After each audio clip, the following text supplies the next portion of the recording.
बिस्मिल्लाहिर्रहमानिर्रहीम, अस्सलाम वालेकुम। लाइव डॉक्टर शाहिद मसूद के साथ मैं हूं सुमेरा सलीम। नाज़रीन, पीटीआई की मुज़ाकराती कमेटी की आज बानी पीटीआई से मुलाकात हुई, जहां उन्हें मुज़ाकरात के पहले दौर के हवाले से ब्रीफिंग दी गई। बानी पीटीआई की जानिब से कहा गया कि मईशत दिवालिया होने से बच गई है, लेकिन तरक्की नहीं हुई है। दूसरी जानिब मिलिट्री कोर्ट ने साने 9 मई में मुलविस मजीद 60 मुजरिमान को सजाएं सुना दी हैं। इसके अलावा भी दीगर मौज़ूआत पर आज हम गुफ्तगू करेंगे। स्टूडियो में हमारे साथ मौजूद है डॉक्टर शाहिद मसूद। अस्सलाम वालेकुम डॉक्टर साहब। डॉक्टर साहब, बानी पीटीआई की जानिब से 31 जनवरी तक मुज़ाकरात को मंतकी अंजाम तक पहुँचाने की डेडलाइन दी गई है। देखिए जी, ये काफ़ी जो है ना वो यानी पॉलिटिकल टर्मोइल ज़्यादा है और मेरे ख्याल से उसको हमें थोड़ा सा टेम्परेचर को नीचे लाना बहुत ज़रूरी है। तो मुल्क में बाहर से कोई देखे तो कहेगा यार क्या हो रहा है इनके, देख रही है ना दुनिया सारी क्या हो रहा है अभी आपस में एक मसला। तो एक तो बात यहाँ से आगे बढ़ी कि जी अब जो है वो 31 तारीख तक मुज़ाकरात होंगे, वो डेडलाइन है। सज़ाएँ आज सुना दी गई, अब इस पर अपील्स होंगी, कोर्ट का फ़ैसला भी आना है और जो इसके ऊपर हतमी फ़ैसला है इसके ऊपर इसको 26वीं तरह में। लेकिन एक चीज़ जो अच्छी है वो ये है कि सड़कों पे इंतशार नहीं है अब, यानी डायलॉग की तरफ चले गए, अदालतों में भी यहाँ भी। और जो हमारे एसेट हैं जो हमसे किसी बात पे नाराज़ हैं, किसी कुछ तो है ना बिल्कुल ही, लेकिन जो बहुत बड़ी तादाद में किसी मुल्क का सरमाया होते हैं उनके जो मुल्क से बाहर हमारे ओवरसीज़ हैं, तो वो भी इंशाल्लाह आने वाले दिनों में इस पूरे टर्मोइल से जब हम निकलेंगे तो वो भी हमारा बिल्कुल आप समझें कि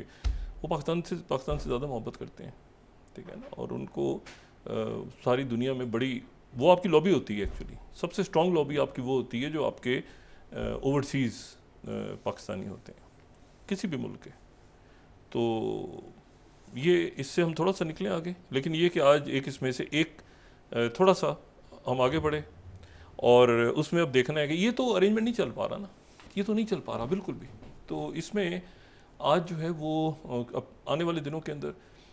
मकालमा होगा, कोई बैकडोर यकीनन राब्ते हो रहे होंगे, मैं उम्मीद करता हूँ, क्योंकि ये ऐसा कुछ है, कुछ हुआ नहीं है ना, कुछ भी नहीं हुआ। अब देखिए ना 2024 में कैसे क्या गुजरा है साल, ये इतनी कौमों की ज़िंदगी में ये साल बड़ा अहम था हमारा। हमने क्या किया है इस साल में बतौर एक कौम के।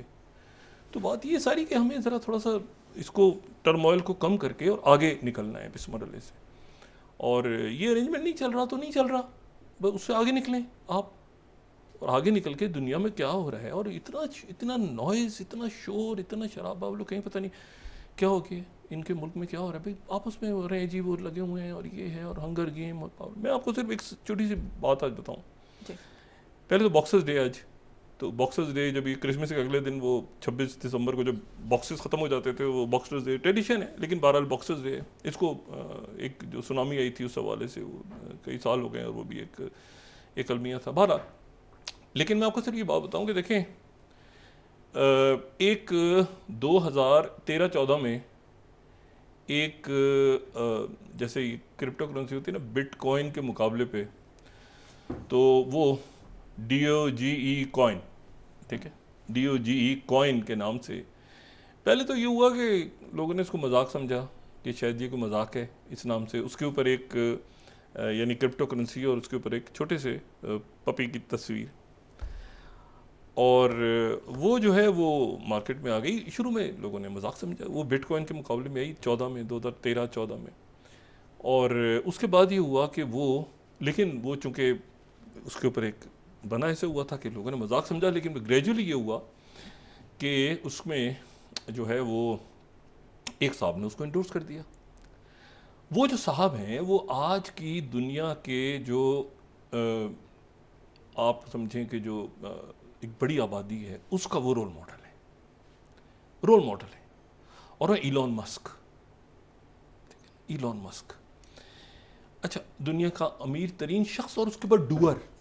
उसके बाद एक ऐसा शख्स उसको रोल मॉडल के तौर पे देखते हैं सारी दुनिया में लोग। एक ट्रबल्ड बचपन, 10 साल की उम्र में प्रोग्रामर बन गया था, 10 साल की उम्र में, और 12-13 साल की उम्र से वहाँ से शुरू किया और डिस्टर्ब फैमिली, और फिर साउथ अफ्रीका से कनाडा और कनाडा से अमेरिका, और उसके बाद जो है वो मतलब 21 साल, आप उसकी टाइमलाइन देखें लाइफ की तो आप कहेंगे कि ये कैसे तेज़ी के साथ, और 20s के अंदर वो मिलियनर था और ट्रेडिंग करके पढ़ के और वो उसके बाद जनाब एक्स भी ले लिया, और उसके बाद जनाब इन्वेस्टमेंट की उसने पेपॉल में, और फिर पेपॉल आगे चली, और मतलब वो फिर उसने कभी पीछे नहीं मुड़ के देखा, और रोल मॉडल है। तो वो जो है वो उसने जो इलॉन मस्क ने ये जो क्रिप्टो करेंसी थी इसको इंडोर्स कर दिया। बिटकॉइन के डूअर है ना, और रिस्क लेता है। मतलब एक आज की दुनिया में होता है ना कि आप रिस्क लेते हैं, इस तरह के जो लोग हैं, इंटेलिजेंट लोग, ज़हीन लोग, और रिस्क लेते हैं। तो इसने रिस्क लिया, और जो इलॉन मस्क हैं इन्होंने जो है वो DOGE कॉइन को इन्होंने इंडोर्स कर दिया, crypto currency, parallel digital currency. और वो हैविंग सेड इट, अब ये जब आ जाएं 2024 का इख्तिताम हो रहा है, तो इलॉन मस्क जो हैं वो DOGE के नाम से ही, डिपार्टमेंट ऑफ गवर्नमेंट एफिशिएंसी, जो DOGE कॉइन था वो DOGE के नाम से ही वहाँ पे जो है वो डिपार्टमेंट ऑफ गवर्नमेंट एफिशिएंसी, उसी के नाम से इत्तेफाक है, लेकिन लोग कहते हैं कि वही है, उसी से मिलाया है जो ब्रांडिंग है। तो उस नाम से अमेरिका में डोनाल्ड ट्रंप जो है उन्होंने एक, आप समझ लें कि जितने भी गवर्नमेंट की मिनिस्ट्रीज़ हैं और जितनी भी हुकूमत काम करती है उसके ऊपर उन्होंने एक डिपार्टमेंट बना दिया इलॉन मस्क का। अच्छा, विवेक रामास्वामी के साथ, और उसमें और भी लोग आ रहे हैं पेपॉल से, इधर से उधर से, एक टीम बन रही है पूरी। लेकिन उस टीम का टारगेट क्या है? अब आप आ जाए बाकी दुनिया पे, coming to Pakistan as well. उसका टारगेट बड़ा अजब है। अमेरिका की जो टोटल आप समझें कि जो खर्चा है ना अमेरिका का, अपना जो बजट है अमेरिका, मतलब जो अपना खर्च करता है अपने मुल्क पे या बाहर, वो $6.75 ट्रिलियन है।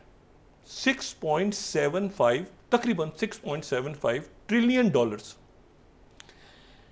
जो इलॉन मस्क हैं, इनका जो टारगेट है इनका और इस पूरे डिपार्टमेंट का, जिसमें विवेक रामास्वामी भी है, इनका टारगेट ये है कि इसमें $2 ट्रिलियन साल के कम करने हैं। $2 ट्रिलियन साल के कम करने, 30% कम करने हैं। और जो 400 डिपार्टमेंट्स हैं अमेरिका में, 400 डिपार्टमेंट्स में से उनको 100 डिपार्टमेंट्स होंगे अब गवर्नमेंट के, और बाकी सारे लोग, तकरीबन कोई 30% लोग वहां पे उनकी नौकरियां खत्म हो रही हैं। और ये उनकी बात हो रही है जो अमेरिका में मौजूद लोग हैं, जो अमेरिका में मौजूद लोग हैं, जो बाहर से आए हुए हैं उनको अब छोड़ दें, उनके साथ क्या होगा। ये जो अमेरिका में मौजूद, और वो जो है वो एक वहाँ पे जॉब को उन लोग कह रहे हैं कम, ये उस डिपार्टमेंट का काम है। ये जो डिपार्टमेंट है, डिपार्टमेंट ऑफ गवर्नमेंट एफिशिएंसी, इसके अंडर USAID भी जाती है, मुख्तलिफ मुल्कों को वो सब इसके तहत जाती है। पाकिस्तान समेत दुनिया के कई मुल्कों में इलेक्शंस भी अमेरिका की मदद से होते हैं, अमेरिका समेत कई मुल्कों की मदद से होते हैं। हमारे इलेक्शंस को वो USAID और बाकी जो यूरोप के ममालिक हैं वो ट्रेन करते हैं, उनके ऑब्जर्वर्स आते हैं। अमूमन ऐसा होता है कई मुल्क उन ऑब्जर्वर्स को खुद मदऊ करते हैं, उनके यानी उनका जो भी उनके एक्सपेंसेस हैं। कई मुल्क ऐसे हैं जो खुद अपनी तरफ से भेजते हैं, फिर आपके इलेक्शन का पूरा जो मैकेनिज़्म है उनको वो ट्रेन करते हैं बाहर के जो डिपार्टमेंट्स हैं, बहुत सारी जो वहाँ के जो इलेक्टोरल मॉनिटरिंग और ये सारा वो फंड करते हैं कई मुल्कों को कि उनमें आप इलेक्शंस करवाएं। तो हमारे इलेक्शंस भी IMF को छोड़ दें आप, बाकी आप छोड़ दें जो और ट्रेनिंग्स हैं और बाकी जो स्कॉलरशिप्स हैं हमारी वेस्ट में, वो छोड़ दें, बच्चे जाते हैं हमारे और बेशुमार चीज़ हमारे इलेक्शंस में वो करवाते हैं, बाहर की दुनिया करवाती है, ठीक है ना। कुछ हमारा अपना बजट होता होगा और बाहर की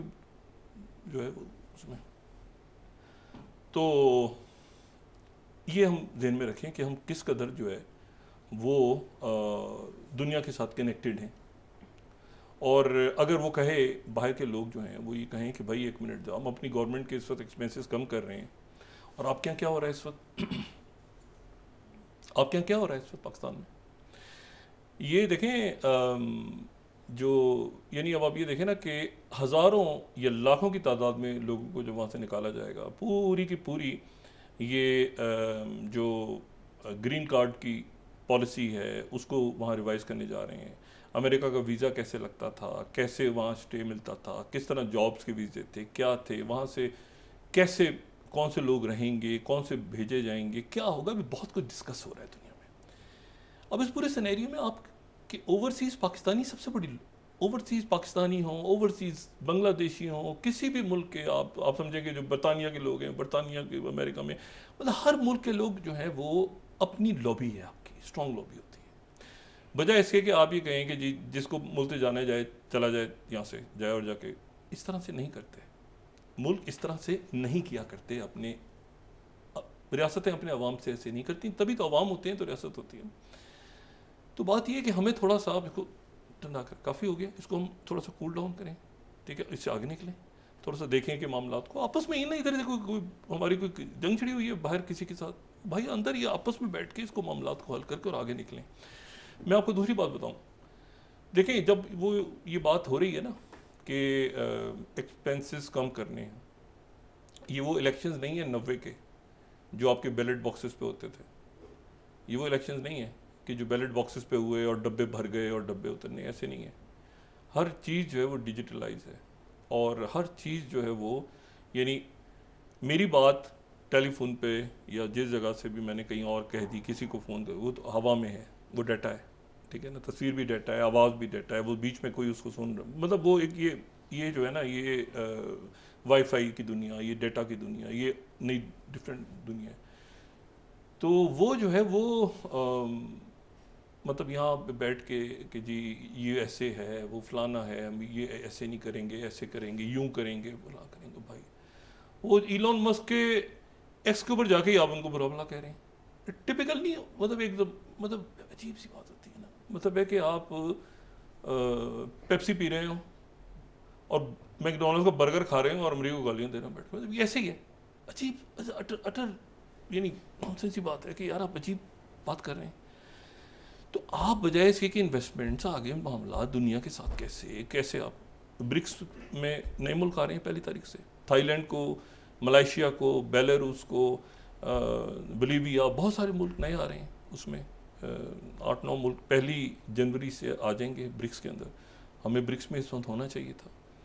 तो हम इससे निकले, बहुत हो गया है। और मैं, आप यकीन करें कि मुझे हैरत है, बाज़ दफ़ा हैरत होती है कि क्या हम ज़बरदस्त जगह पर, ये जो बात होती है ना कि नहीं है, ट्रम्प को इंटरेस्ट नहीं है पाकिस्तान में, मुझे नहीं पता कि अपनी अपनी लोगों की यहाँ पे ज़ाहिर है कि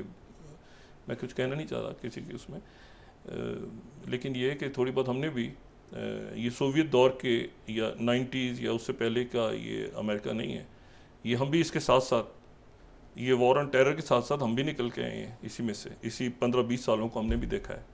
ठीक है ना। हमारे भी टिप्स पे हैं कि किसने किस वक्त क्या, ऐसे उंगलियों पे लिखा हुआ है, अगर बोला नहीं है, लिखा नहीं है, तो इट डजंट मीन, एक एक चीज़ जो है ना ऐसे टिप्स के ऊपर है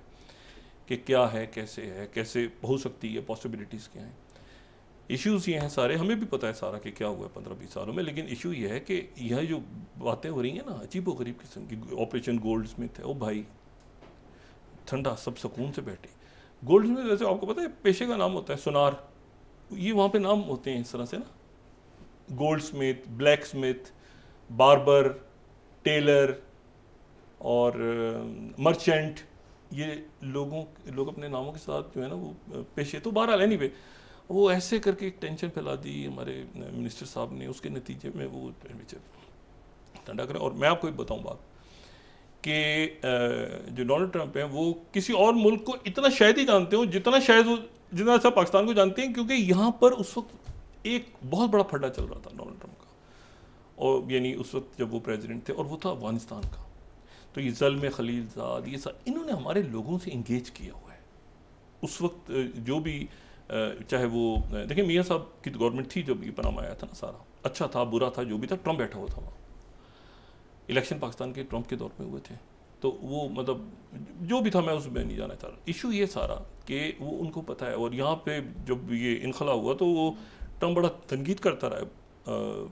बाइडन पे कि ये कैसे आप यहाँ से निकले, और ये वो, तो आने वाले दिनों में आप तैयार अपने आप को करें कि आपने कैसे प्रेजेंट करना है दुनिया के सामने, वजह ये सोच काफ़ी हो गया, और कैसे आपने इंगेज करना है, कैसे आपने बात करनी है, कैसे आपने, और वहाँ पर जो सिनेरियो डेवलप हो रहा है अमेरिका में, यानी वो अब जब कट लगाएंगे तो उसके साथ वो ये नहीं पूछेंगे कि यानी इसमें मैं एक रिकॉल की मैंने आज बात, बल्कि पिछले काफ़ी दिनों से मैं सोच रहा था कि मैंने बात कहाँ सुनी है, लेकिन फिर मैंने बात सुनी है रिसेंट डेज़ में कहीं बाहर। मैंने किसी जगह पर ये बात सुनी कि ये जो मुख्तलिफ आप कर रहे हैं इस तरह से कटिंग, ये जो इरादा है करने का, भी चंद रोज़ पहले मैं उससे बाहर था एक जगह पे, तो मैंने कहा जी इसको आप 400 मिनिस्ट्री से अगर 100 कर रहे हैं, जो एजेंसीज हैं उनकी जो डिपार्टमेंट्स हैं मुख्तलिफ, तो इसके नतीजे में मैंने कहा अच्छा जो पहले हुआ, उन्होंने कहा नहीं, वो मुझे जो इनकी मस्क की टीम की एक खातून वो कहती हैं कि नहीं, जो ये बाइडन और कैमला हैरिस और इनके दौर में, ओबामा दौर में जो हुआ है, हम उसको भी देखेंगे कि कैसे हुआ है, क्या हुआ है सारा। और ये चूंकि डाटा की वो खातून भी डाटा की थी, इन्होंने अगर डाटा को ख़राब किया है इन लोगों ने, इनके दौर में डाटा ख़राब हुआ है। और कई जो वहाँ पर इमिग्रेंट्स हैं, मैक्सिको को जिक्र करी थी किसी और मुल्कों का, उन्होंने कहा कई लोगों की एंट्रियाँ गलत हैं, नाम गलत हैं, ये है उनको इशू, तो हम सारे लोगों को स्ट्रिक्टली हम यहाँ से निकालेंगे। और तो मैंने कहा जो उन्हें उनका एड भी दी है, रिवाइज करेंगे, ताल्लुकात रिवाइज होंगे, एक नई दुनिया मच हो रही है। अब उस दुनिया के नए चैलेंजेस हैं, वो ये नहीं है कम से कम। और मैंने आपसे कहा ना गैर रवायती हैं, मतलब वो जी एम्बेसडर साहब उधर थे तो फलाना, नहीं, आप लोग देखें ना, बिजनेसमैन कैसे प्रेजेंट करना अपने आप को, इलॉन मस्क की ड्रेसिंग देखें वो कैसे आता है, इवन ट्रम्प की ड्रेसिंग आप देखें, तो मतलब वो जिस तरह वो होते हैं ना, मतलब रिलैक्स लोग हैं, एंजॉय कर रहे हैं, बात कर रहे हैं, मतलब बर्न आउट नहीं होना, मतलब है कि कैसे मतलब इतने दिन काम करना है, इतने दिन काम नहीं करना, एंजॉय भी करना है, मतलब तेज भी दुनिया को, मतलब ये तो बिल्कुल यहाँ थका हुआ सी। तो आपने यूथ है, बच्चा पार्टी हमारी है, जो यंगस्टर्स हैं, जो मिडिल क्लास है माशाल्लाह, या बाकी लोग हैं सारे, उनको ज़हनी मरीज़ बना के रख दी हमने। सारा वक्त एक ही बात, एक ही चीज़ होती रहती है, उनकी कोई अच्छी बात नहीं, कोई अच्छी बात नहीं, चेहरे देख देख के लोग परेशान भी, क्या मसला है यार, सुबह शाम सुबह शाम। तो ज़रा थोड़ा हंगर गेम चल रहे हैं, तो सुकून से बैठ के मुल्क के लिए थोड़ा इससे निकलें, आगे निकलें थोड़ा सा हालात। मैं आपको देखें 2-3 बातें और, एक तो ये कि चैलेंजेस, मैं अभी आता हूँ कि ट्रंप वहाँ पे क्या सिनेरियो किस तरह मैं देख रहा हूँ, लेकिन मैं आपको दूसरी बताता हूँ कि ये जो सीरिया में मामलात हैं, आज थोड़ी सी वहाँ पे पिछले 24 घंटों के अंदर जो प्रो असद फोर्सेस हैं उनकी लड़ाई हुई, उसके नतीजे में जो दमास्कस में जो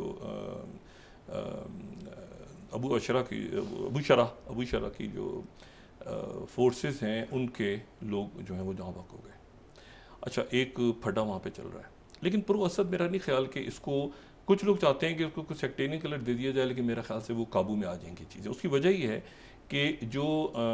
सर्जेई लैवरोव हैं रशिया के, उन्होंने कहा है कि मेरी बातचीत, मेरा राब्ता है वहाँ पे, और मतलब उन्होंने नाम लेके स्पेसिफिकली कहा है कि मेरा राब्ता है, ठीक है, हमारा रशिया का राब्ता है वहाँ पे, जो दमास्कस में मौजूद उनसे राब्ता है। लेकिन स्टिल इट्स ट्रिकी, क्योंकि उसकी वजह यह है कि जो मैंने पहले भी कहा था ना कि एक बड़ी अजीब सा अगर नक्शा देखें ना, तो सीरिया का नक्शा बड़ा अजीब सा है। और ये ट्रंप के लिए भी, Donald Trump, president elect Donald Trump के लिए, और पूरी दुनिया के लिए, पाकिस्तान समेत सब पूरी दुनिया के लिए ये बहुत बड़ा चैलेंज है कि सीरिया के आगे क्या सूरत हाल इमर्ज होती है। उसकी वजह यह है कि देखें, जो पहले भी मैंने बात की थी सीरिया में कि टर्की जो है, ईरान और इराक, और उसके साथ जो है वो लेबनान, और सीरिया जो है वो, उसमें जो इम्पोर्टेंट बात है वो ये है कि टर्की के साथ ज़्यादा बड़ा बॉर्डर, और टर्की को इतराज़ात भी है बहुत ज़्यादा। लेकिन टर्की जो है उसका एक टर्की की एक ऐसी पोजीशन है इस पूरे रीजन में कह लें या दुनिया में कह लें या जो भी कहें, कि जो किसी और की नहीं है, किसी और मुसलमान मुल्क की नहीं है। ख़ासतौर अगर आप टर्की को मिडल ईस्ट में रखें, या टर्की को आप यूरोप में रखें, या टर्की को आप एशिया में जहाँ भी रखें, जो जियो स्ट्रेटेजिक लोकेशन है टर्की की, वो बड़ी इंटरेस्टिंग है। और वो उसकी वजह, और वो क्यों है वो मैं बताता हूँ आपको। वो इसलिए है कि टर्की जो है वो वाहिद मुल्क है, इस्लामी मुल्क, और अगर मशरिक़ वस्ता में टर्की को रखें, हम यूरोप में रखें, जहाँ पर भी उसको, उसकी जियो स्ट्रेटेजिक हम जिस तरह से भी करें, जो नेटो का हिस्सा है। यानी ये नॉर्थ एटलांटिक वो ट्रीटी जो थी, वो जियो स्ट्रेटेजिक लोकेशन नहीं है, इसकी नॉर्थ एटलांटिक लोकेशन तो नहीं है। तो इसीलिए जो है वो अभी मैं बात क्यों कह रहा हूँ कि एक तो उनका आर्टिकल 5 है ना जो आर्टिकल 5 इन्वोक होता है उनका, जिसका मतलब ये होता है कि अगर एक मुल्क के ऊपर हमला हो तो वो सारे मुल्कों पे तसव्वुर होता है। अगर हम नेटो का देखें तो उसमें आर्टिकल हमें नज़र आएगा कि आर्टिकल 5 जो है उनका वो ये है कि एक मुल्क के ऊपर जो अटैक है कलेक्टिव डिफेंस, ठीक है, थर्ड स्लाइड दिखा दीजिए, कलेक्टिव डिफेंस है। अच्छा, कलेक्टिव डिफेंस ये कि एक मुल्क पे अटैक सारे मुल्कों पे होगा। ये आर्टिकल 5 वो है जो एक ही दफ़ा रिवोक हुआ आज तक, और ये हुआ 9/11 पे। आर्टिकल 5 9/11 पे हुआ, अमेरिका पे हुआ, अमेरिका ने उसको रिवोक किया, ये आज तक रिवोक नहीं हुआ। अच्छा, जब टर्की एंटर हुआ, जब नेटो का हिस्सा बना 1952 में, तो नेटो का जो चार्टर है उसमें आर्टिकल 6 ऐड हुआ, और आर्टिकल 6 स्पेसिफिक है टर्की के लिए। और वो उसमें अगर आप आर्टिकल 6 को देखें इसको थोड़ा सा, तो इसका इसमें फिर उसमें ऐड करते हैं, वो आर्टिकल 5 के आगे फिर ऐड करते हैं कि जी यूरोप और नॉर्थ अमेरिका, ठीक है ना, ये सारा हो गया 51 चैप्टर में इन्होंने आगे पीछे किया सारा। और उसके बाद जो है वो टेरिटरी ऑफ टर्की, और फिर आइलैंड जो कि उस वक्त जो है वो फ्रांस के अंडर, अल्जेरिया चूंकि फ्रांस में कुछ इलाके थे उसके, और तो बात ये है, और फिर ग्रीनलैंड, ये ट्रॉपिक ऑफ कैंसर जो है ऊपर ग्रीनलैंड को भी ऐड कर लिया उसमें इन्होंने। तो ये जो है ये टर्की स्पेसिफिक ये आर्टिकल 6 था। अच्छा, आर्टिकल 6 जो है वो टर्की स्पेसिफिक था, लेकिन उसमें ये हुआ कि एक आर्टिकल 4 भी है। आर्टिकल 4 ये है उसमें नेटो के चार्टर में कि इजलास होगा और सब इन्वोक करके मुजम्मत करेंगे, कंडेम करेंगे और हिफाजत करेंगे उस मुल्क की, लेकिन ये कि दूसरे मुल्क पे अटैक नहीं करेंगे। तो आर्टिकल 4 जो है वो जितनी दफ़ा भी रिवोक हुआ, टर्की नहीं किया ये पिछले चंद सालों में, क्योंकि जब से ये सीरिया के अंदर टर्मोइल शुरू हुआ, दहशतगर्दी ये सारा, तो टर्की ने फिर आर्टिकल 4 रिवोक किया, आर्टिकल 5 नहीं। बड़ी बहस होती रही कि क्या टर्की पे जो, लेकिन वो ये हुआ कि टर्की की टेरिटरी पे अगर अटैक होता है तो ये चूंकि लड़ाई हो रही थी सीरिया के अंदर, तो ये बड़ा फटा चलता रहा उसमें, लेकिन मैं उसमें डिटेल में नहीं जाना चाह रहा। लेकिन मैं आपको बता रहा हूँ कि कितनी इंटरेस्टिंग बात है कि अगर मिसाल के तौर पर इसराइल है, इसराइल और टर्की की फर्ज करें आपस में कोई झड़प हो जाती है, तो आर्टिकल 5 इसराइल नेटो में नहीं है, टर्की है नेटो में। ये मुझे नहीं पता कि ये क्या सिनेरियो बनेगा, लेकिन अगर आप देखें नेटो के चार्टर को तो उसके मुताबिक अगर इसराइल की तरह लड़ाई होती है टर्की की, फर्ज करें, तो टर्की अमेरिका कहाँ खड़ा होगा उस वक्त, वेस्टर्न कंट्रीज कहाँ खड़ी होंगी। टर्की की जो पोजीशनिंग है ना बड़ी इंटरेस्टिंग है, लेकिन टर्की ने बड़ा बैलेंस अपने आप को करके रशिया के साथ ये वो देखिए मुल्क पर पोजीशनिंग कर रहे हैं। और ये मेरे ख्याल से कि ये इसमें ईरान की भी बातचीत है, और ये सेक्टेरियन की तरफ नहीं जाएगा मामला। हाँ, कुछ मामला होंगे, जैसे गज़ा का मामला आगे हो गया बहुत एग्रेसिव, फिर उन्होंने शहादतें हो गई मज़ीद गज़ा के अंदर, बहुत सारे सहाफ़ी भी हैं। लेकिन यह है कि अब ये मामला जो भी कुछ है ये बहरहाल किसी न किसी मंतकी अंजाम की तरफ जा रहा है गज़ा की, आप जाहिरियत को ज़्यादा अरसे तो रोक नहीं सकते वहाँ पर। दूसरी जो बात है इंपॉर्टेंट, वो बात ये मैंने आपसे बात की ना कि अब ये मुल्क, पहली बात तो ये है कि ये आप देखें कि वहाँ पे ये नई टीम्स बन रही हैं, नए लॉबीज हो रही हैं, नए लोग पूरे पार के साथ अपने अपने मुल्कों की बात कर रहे हैं, कैसे दुनिया को आगे करना है, मामला कैसे आगे चलना है, कैसे जंगों के दरमियान से कैसे निकलना है, मईशतें कहाँ खड़ी होंगी, कैसे होगा। ये बहुत कुछ है यहाँ पे करने के लिए हमें, ये जो हम कर रहे हैं इसके अलावा इसमें अपने आप को थका देंगे तो लोग तो बिल्कुल ही उनको पता ही नहीं कि क्या होगा आगे, कैसे होगा। तो ये हमने अपने आप को इसमें से निकालना है जितनी जल्दी हो सके। वहाँ पर ये अकाउंटेबिलिटी का सिलसिला शुरू होता है, तो उसके बाद वो फौरी तौर पे जब अपने लोग निकालेंगे और ये सारा सिलसिला शुरू होगा, तो वहाँ पर फिर आपके लोग, आपके जो मौजूद हैं हर मुल्क के, वो आपकी लॉबीज़ होती हैं, वो आपके लोग आपके साथ खड़े होते हैं, वो आपके लिए आवाज़ बुलंद कर रहे होते हैं। मैं आपको सिर्फ आज की एक बात इंटरेस्टिंग बताऊं कि श्री राम कृष्णन जो हैं, ये आर्टिफिशियल इंटेलिजेंस के सीनियर एडवाइज़र प्रेसिडेंट ट्रम्प ने इनको, इंडिया से इनका चेन्नई से ताल्लुक़ है, और ये टॉल है बड़े, और बड़े ये मेरे ख्याल से मेटा में और उसके अलावा ये पेपॉल में भी शायद थे, बहुत सारे जो वहाँ पे इनका काम है और इनकी रिसर्च है, और ये जो है ये वहाँ पर senior adviser artificial intelligence, David Sacks के साथ मेरे ख्याल से वो क्रिप्टो भी देख रहे हैं, तो ये साथ उनके होंगे, और बड़ी इंपॉर्टेंट पोस्ट है। और वहाँ पर इतना इस वक्त ये राइट विंग का शोर शराबा है कि वहाँ पर वो लॉरा लूमर हैं कोई खातून, वो भी वही मेक अमेरिका ग्रेट अगेन, वो चक्कर में उन्होंने ये इनके ऊपर जो है वो चोर शराबा शुरू कर दिया। इन्होंने कहा था कि भाई ये पॉलिसी जो है, क्योंकि एकदम से वो एक मूवमेंट आ गई ना वहाँ पे, तो डोनाल्ड ट्रंप के लिए ये भी बड़ा चैलेंज है कि आपने कैसे सबको, बाकी लोगों को जो वहाँ पे दूसरे मुल्कों से आए हुए हैं, उनको कैसे आपने रखना है, कितनों को भेजना है, कैसे होगा वो, मतलब है कि वीज़ा के इश्यूज़ हैं, कैसे H1B वीज़ा के इश्यूज़ हैं, तो स्किल्ड लेबर्स कौन से हों, मतलब बहुत कुछ हो रहा है इस वक्त दुनिया में, ठीक है ना। मतलब हम ज़रा थोड़ा सा इससे निकलें आगे। दूसरी जो बात है, देखिए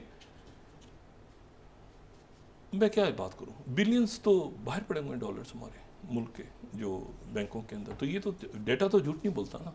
डेटा पे आएंगे और सारी मामला कल को इंगेजमेंट करनी है लोगों से, दुनिया से हमने करना है, कैसे मूव। देखें मैंने आपसे बात की ना कि हमें बस इसको फौरी तौर पे इसको हमने अपने जो अपना अंडर टर्मोइल है इसको हमने ख़त्म करना है, जैसे तैसे भी अपने ईगोज़ को साइड पे रख के हमने आगे निकलना है इससे। और हमारी स्कॉलरशिप्स, हमारे बच्चों की स्कॉलरशिप्स, हमारी सिक्योरिटी के अदारे, यहाँ से आपको पता है पुलिस हमारी ट्रेन होती है इंटरपोल के साथ, हम दुनिया से कनेक्टेड हैं, हम दुनिया से, पुलिस ऑफिसर्स हमारे ट्रेन होते हैं, हमारे लोग हर मुल्क के आपस में कनेक्शन होता है, पढ़ने जाते हैं, दुनिया में आप चल रहे हैं, ठीक है ना। अब इस तरह करते नहीं है जिस तरह हम लोग कर रहे हैं इसको, तो थोड़ा सा हमें ज़रा वो होता है ना, ज़रा सुकून से आराम से देखना चाहिए मामलात को और निकलना चाहिए। बल्कि मुझे तो हैरत है कि हम बहुत पहले शायद हमें निकल जाते हैं, 2-3 महीने पहले हम ज़रा तैयारी करते हैं कि ज़रा दम खम के साथ कौम जाती है अगले साल में, और देखते हैं कि भाई हम का क्या है। अब ये तो बिल्कुल ही एक अजीब सा एक सिनेरियो क्रिएट है, बाहर निकल जाएंगे इंशाल्लाह इससे। लेकिन मैं आपको बता रहा हूँ कि टर्की की सिचुएशन, अच्छा टर्की की इंपॉर्टेंस इसलिए बढ़ गई है कि टर्की में कोशिश हो रही है इस वक्त कि जो प्रेसिडेंट बाइडन और प्रेसिडेंट ट्रंप की पहली मुलाकात है वो टर्की में हो जाए। प्रेसिडेंट पुतिन और प्रेसिडेंट बाइडन की पहली मुलाकात टर्की में हो जाए। एक कोशिश ये हो रही है कि वो मुलाकात कतर में हो जाए, एक कोशिश ये हो रही है कि सऊदी अरेबिया में हो जाए, और एक कोशिश ये हो रही है कि वो यूएई में हो जाए। क्योंकि ये जो तीनों मुल्क हैं, अरब हमारे बरादर मुल्क जो हैं, इन तीनों ने जो यूक्रेन और मॉस्को के दरमियान जंग में जो कैदियों का तबादला हो रहा था, तो इन तीनों का बड़ा इंपॉर्टेंट रोल था। टर्की का रोल इसलिए था कि वो जो गंदम की डील थी वो वहाँ पे जो है वो टर्की ने कराई। तो ये अब ये हो रहा है कि जी ट्रंप और पुतिन की पहली मुलाकात की, ट्रंप और पुतिन, अब देखें यानी जंग बंदी जैसे भी होगी, वो ज़ेलेंस्की तो साइड पे गया ना, तो वो अब मुलाकात का वेन्यू डिस्कस हो रहा है कि ये किस जगह पे ये मीटिंग होगी पहली। अच्छा, तो एक तो बात ये होगी। दूसरी जो बात है, मैंने आपसे कहा ना कि वो अपनी कॉस्ट कटिंग अगर कर रहे हैं और अपना वो खर्चा उन्होंने कम करना है और बहुत से लोगों को वहाँ से हटाना है, और फिर उसके बाद वो दुनिया के अंदर भी आप देखें ना, उन्होंने कई मुल्कों को तो मुल्क जवाब नहीं दे सके। अतः हम ट्विटर पे लगे हुए उनके, भाई आप डिप्लोमेटिकली हमने इंगेज करना है अपने आप को, और ये मतलब इस तरह तो नहीं होता। 12 तो इशू ये है कि हम इससे निकलें जल्दी, अपने बेहतरीन लोगों को आगे करें हम आगे, ताकि हमारी ये इंटरनेट टर्मोइल ख़त्म हो जल्द से जल्द। और वहाँ पर जो इशू है उसमें अमेरिका हो या बाकी जगहों पे हो, देखें वो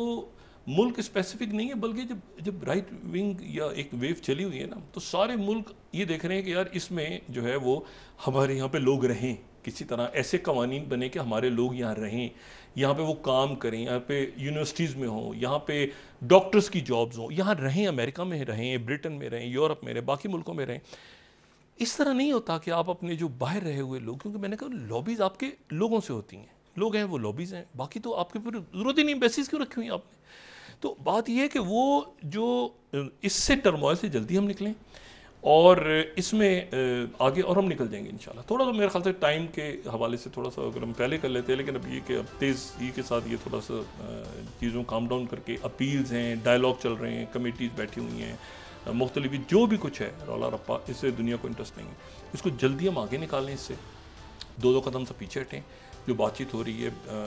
मुझे इल्म है इस बात का, इस्लामाबाद में और भी बातचीत हो रही है, उससे हट के भी काम डाउन कराने के लिए चीज़ों को, उसकी तरफ सब जाएं, मुकालमा करें और आगे निकलें। क्योंकि जो चैलेंजिंग दुनिया है ना, देखें इस चैलेंजिंग दुनिया में अब यानी आप ये देखें ना कि वहाँ पर जो है वो अब यानी अब इस पूरे किस्से में वो कहेंगे यार यहाँ क्या हो रहा है, क्या जी हो रहा है वो। मैंने आपसे कहा ना कि हम इसमें नॉइज़ में ना उनको बता रहे हैं सबको कि यार दोबारा यहाँ पे ये इशूज़ हो, इन इशूज़ को हम रिजॉल्व करें। मतलब होता है ना कि यार क्या अब क्या हो रहा है, वो जी अब ये हो रहा है कि जी वो वहाँ पे वो जो है ना एग्जिट के बाद वहाँ पे उनकी टेरिटरी से ज़ाहिर पाकिस्तान पे हो रहा है, पाकिस्तान जवाब दे रहा है उनको, लेकिन ये कि ये डर पे तो आ रहा है ना पूरी दुनिया के। उनके साथ उन्होंने एंगेज किया हुआ है, वो अमेरिकन उनसे डायरेक्ट भी तो बात करते रहे हैं ना सारे, देखिए ना उसमें वो तो मतलब हमने अब इसको बस यहाँ से आगे निकलें, बस मेरी ये गुजारिश है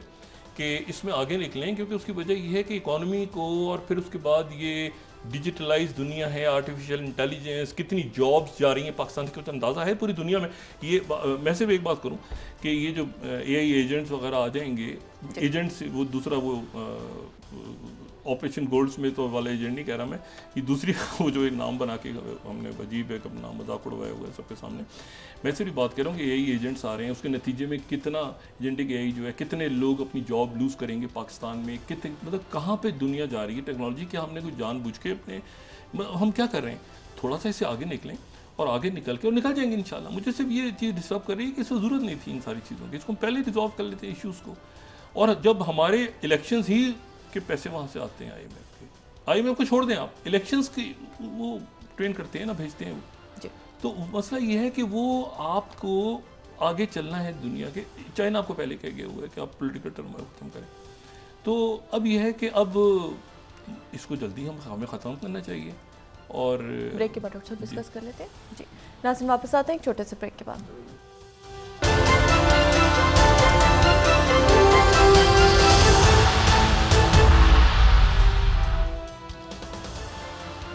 वेलकम बैक नाज़रीन। डॉक्टर साहब आप ये कहते हैं कि आने वाले दिनों में सियासी दर्जा हरारत में कमी आएगी? कमी आनी चाहिए और आ जाएगी मेरे ख्याल से इंशाल्लाह, इसमें निकलेंगे। मुझे सिर्फ ये है कि शायद हमने इस पर बहुत ज़्यादा जो है ना अपने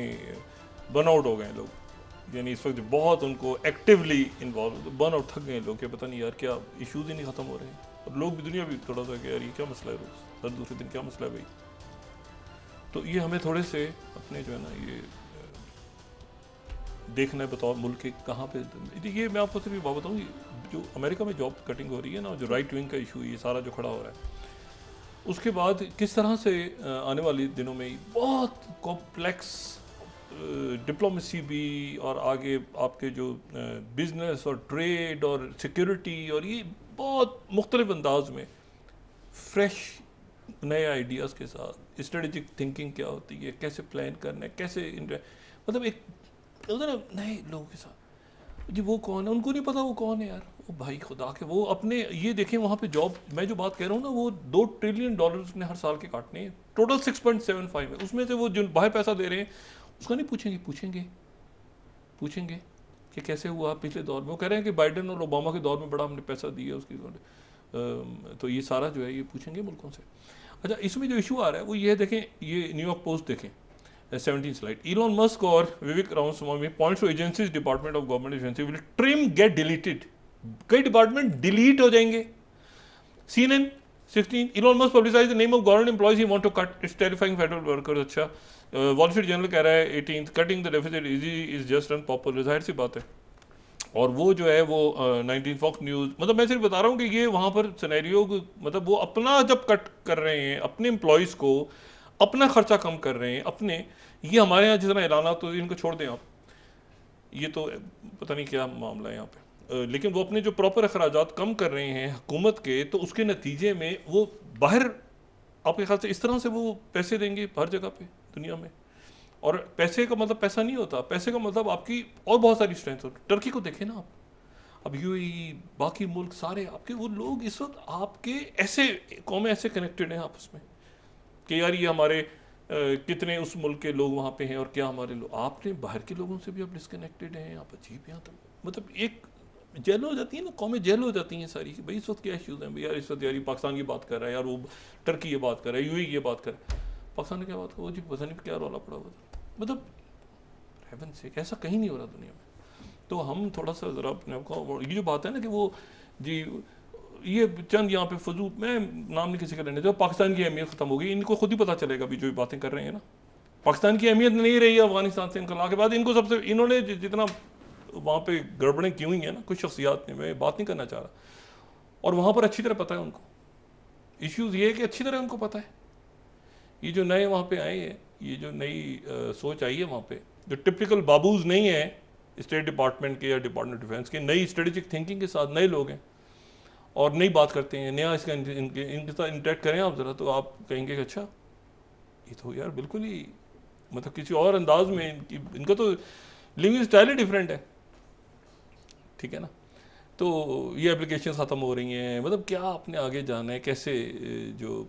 सैस की एप्लीकेशंस हैं वो टेलीफोनों से ख़त्म होंगी, क्या आप एजेंटिक एआई पे चले जाएंगे, ऐसे आगे बहुत कुछ, इतना कुछ है करने के लिए और लोगों को बताने के लिए और आगे निकलने के लिए हमारे पास, और रीजन में जो हालात हैं और जो गवर्नेंस की सूरत हाल है मुल्क में, तो बजाय इसके कि हम उससे आगे निकले हम फिर फंसे हुए हैं। मतलब आप साल के शुरू में चले जाएँ और साल के आखिर में आ जाएँ, आप सोचें कि वो जो पहली तारीख का इशू था वो आखिरी तारीख का इशू है,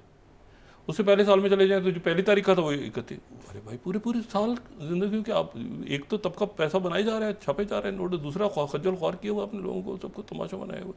तो इधर काम डाउन, ठंडे होकर आराम से इधर आप आगे निकले और निकल जाएंगे इंशाल्लाह। मुझे सिर्फ ये हो रहा है कि इसको बहुत ज़्यादा हमने डिले कर दिया कुछ फैसलों में, और ये फैसले हमारे डिसीजन पहले हो जाने चाहिए थे। अच्छा, अब इसमें ये देखें ना कि ये बहुत बड़ी इंटरेस्टिंग होगी कि एक तो ये सीज़ फायर, ये बड़ा इशू है कि ये गज़ा की सीज़ फायर डिले हो गई है, और ये एक बहुत बड़ा बैगेज है जिसको लेके ट्रम्प एडमिनिस्ट्रेशन आएगी। फिर सीरिया के अंदर, शाम के अंदर जो क्राइसिस है, क्या इजीली रिजॉल्व हो जाएगा, सेक्टेरियन नहीं बनेगा या बन जाएगा, ये ध्यान में रखें कि ये माजी में रहे हैं अलकायदा में, और उसमें ज़ाहिर है कि वहाँ पे जो नई डेमास्कस में आए और पड़ोस में जो है वो मुक़्तदा सदर हैं इराक़ के अंदर, एक बिल्कुल डिफरेंट सूरत हाल है, तो कोई किसी और रुख पे तो नहीं चली जाएंगे मामलात, या करवाने की कोशिश तो नहीं की जाएगी। लेकिन अच्छी बात यह है कि इसमें टर्की, ईरान और अरब ममालिक एक पेज पे है, और रशिया, चाइना और जो अमेरिका है वो, मतलब इस वक्त मेरा नहीं ख्याल कि कोई भी ये चाहेगा,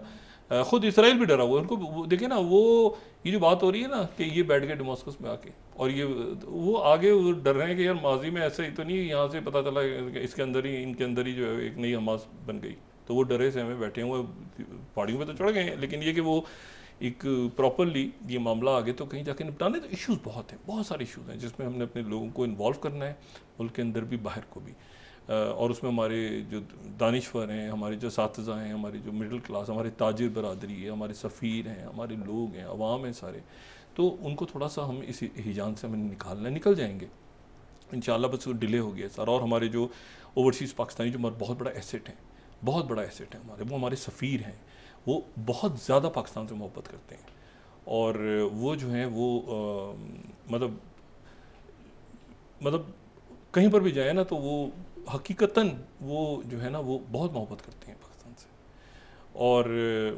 कभी कभी जो है वो कई मुल्कों को इतराज़ भी होता है कि जितने सालों से आप यहाँ आ गए हैं, आपके लोग पाकिस्तानी, लेकिन यहाँ के माशरे में जालिन नहीं हुए, वो अपने उधर ही खोए होते हैं कि जी मैं गुजरात से हूँ, तो मैं सिंध के किसी इलाके से हूँ, या मैं KP से हूँ, या बलूचिस्तान, तो वही बड़े मोहब्बत करने वाले लोग हैं बाहर, तो उनको खुदारा हम अपना एसेट समझें।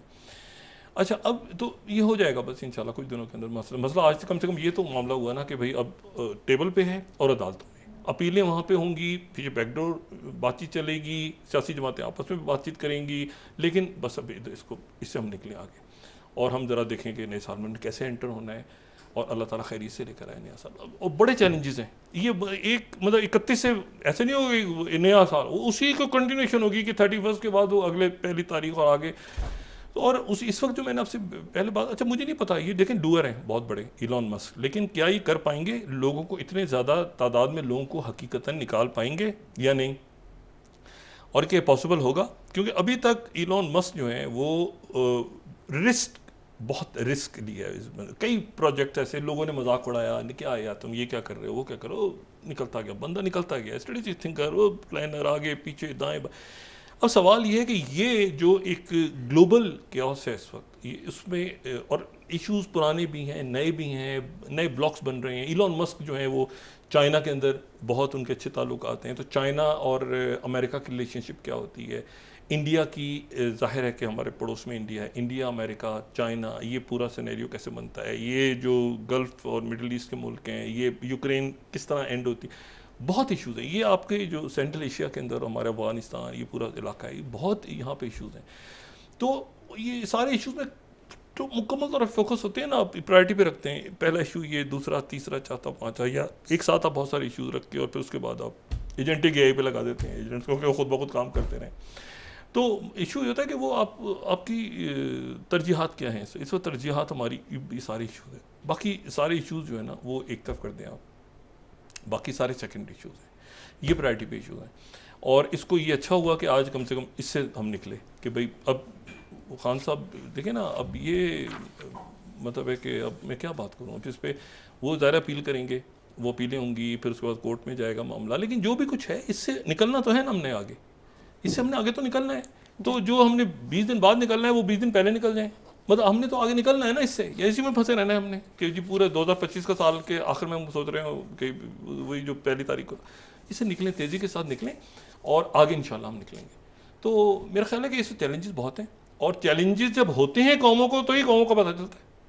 कि भी कौमें कहाँ खड़ी हैं, और चैलेंजेस के अंदर हम हमेशा खड़े हुए हैं। तो अब चैलेंज आया हुआ है, वो चैलेंज से निकलें ये चैलेंज ये ना क्या वो निकले इससे, चैलेंज भी तो हम अच्छा प्ले करते हैं यार, तो मतलब ये निकल जाएंगे इससे। तो मैं बस मुझे ये हो रहा है कि थोड़ा सा जो है ना लोगों को, मतलब लोगों ने क्या गुनाह किया यार, लोगों के सर पे आपने सारा जो है वो नफसाती मरीज बना दिया, परेशान लोग, पता नहीं क्या होने वाला है, अब क्या होने वाला है, अब क्या होने वाला है। तो काम डाउन सुकून के साथ आगे निकले से और निकल जाएंगे इंशाल्लाह। और बहुत सारे चैलेंजेस हैं मुल्क के लिए, उनकी तरफ देखें। जी बहुत शुक्रिया डॉक्टर साहब। नाज़रीन, के साथ ही आज का प्रोग्राम अपने अख्ताम को पहुंचा। मुझे सुमैरा सलीम को इजाज़त दीजिए, अल्लाह ने के बाद। जी डॉक्टर साहब, अपने दोस्तों रिश्तेदारों को के लोगों सब ख्याल रखिएगा। अल्लाह हाफ़िज़।